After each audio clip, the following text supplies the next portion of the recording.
This is Cuba from France. প্রথম অবস্থা দেখে মনে হতে পারে এটা একটা ক্ষেপণাস্ত্র বা পেন্সিল বা কলম, something like that, but no, this is perfume. পারফিউমটা দেখতে যতটা সুন্দর তার চাইতে স্মেলটা আরও বেশি সুন্দর। বাংলাদেশে কিউবার বেশ কয়েকটা ভ্যারিয়েন্টের পাওয়া যায়। আমি জাপানে আসার পর এটা পেয়েছিলাম। তো বেসিক্যালি আমাকে এটার ডেকোরেশনটা, মানে এটার যে প্যাকেজিংটা, এটা আমাকে আসলে খুব অ্যাট্রাক্ট করছিল। পারফিউমের স্মেলটা যদি একটু বলতে হয় তাহলে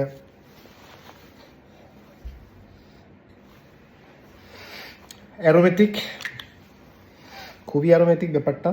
ফ্রেশ স্পাইসি একটা ব্যাপার আছে, ল্যাভেন্ডারের খুব কড়া একটা স্মেল আছে, প্লাস সাইট্রাস সুইট উডি যে একটা ব্যাপার, খুব স্পষ্ট, খুব ক্লিয়ার বোঝা যায়।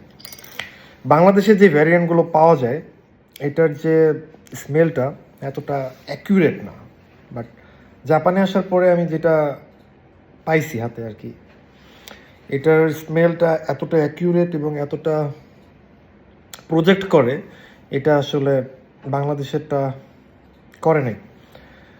সো যাই হোক, যারা এই কিউবারটা ট্রাই করেন নাই মাস্ট বি ট্রাই করবেন।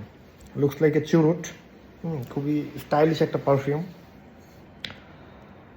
তো বেসিক্যালি আমি আসলে পারফিউম রিভিউর না, আমি পারফিউমের কিছুই জানি না, বাট আমার ভাল লাগে পারফিউম, আমার ফ্যাসিনেশন।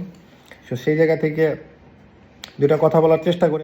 সো যারা ট্রাই করেন না অবশ্যই কিউবারটা ট্রাই করবেন, খুবই দারুণ দেখতে, মানে পুরাই রকেট লঞ্চার, ঠিক আছে? আর এটার স্মেলটাও কিন্তু পুরাই রকেট লঞ্চারের মতো।